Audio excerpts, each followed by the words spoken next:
Peggy 18. Alan Wake 2 is a horror game. In horror stories, we only have victims and monsters. We've come up with a new take on the dark presence, which is more dangerous and terrifying than ever.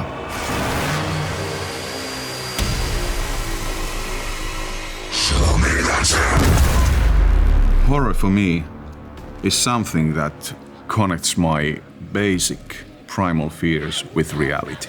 I love things like atmospheric horror, psychological horror, haunted houses.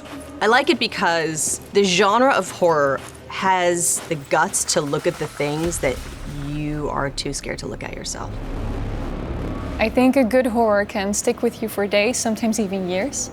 And I think if a good horror manages to give you that feeling, they've really captured something elusive and almost intangible and traumatize the audience in a really, really good way. I don't want to be in the story, just write me out of the story. I really like writing it because I don't have to be surprised by it in a way. I'm setting up surprise for other people. I can scare them. I don't have to scare myself. I'm in control.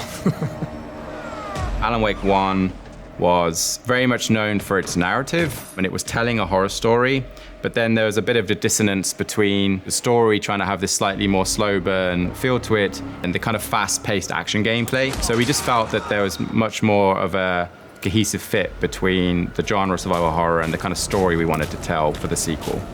Is not so much about the body horror, it's the everyday weird.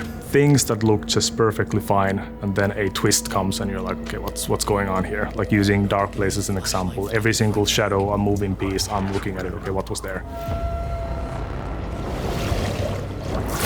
The flashlight only illuminates a certain part of a scene, so it very easily focuses your attention in a certain composition. Having the lighting and the shadows dance around the environment quickly incites your brain to play tricks on you. Essentially, what makes the environment scary is the atmosphere. So when you add the lighting and the music, that's when the fun begins. Horror tends to be quite a, personal perspective towards the issue itself. At times I've noticed that I felt uneasy, even anxious. It's really interesting to bring yourself towards that edge musically. We've done a lot of sound design experimentation. For example, with the Dark Presence and Dark Presence Roar. What is that? How do we make that so evil? And we've listened to an enormous amount of different people screaming and animals trying to find the correct scream to fit the Dark Presence. I think we managed to make it feel like it's a place with a personality, with a pretty unique feel. We're trying to avoid a lot of the cliches. We're trying not to fall into those traps. So the sense of dread and anticipation is really there. Get away! Get away! The live action elements are part of the horror for sure. We are using blended video on top of the game footage for these very strange, nightmarish visions. Alan Wake as a franchise is very much supernatural, very dreamlike. So it allows us to kind of lean on that and then utilize live action in a way that doesn't feel disconnected from that kind of overall experience. Using live action film footage in our games comes from several different directions. Our games are set in a version of present day. And there I feel that building the world using the mediums that are present in our lives is important and makes it more believable and is just a very logical choice.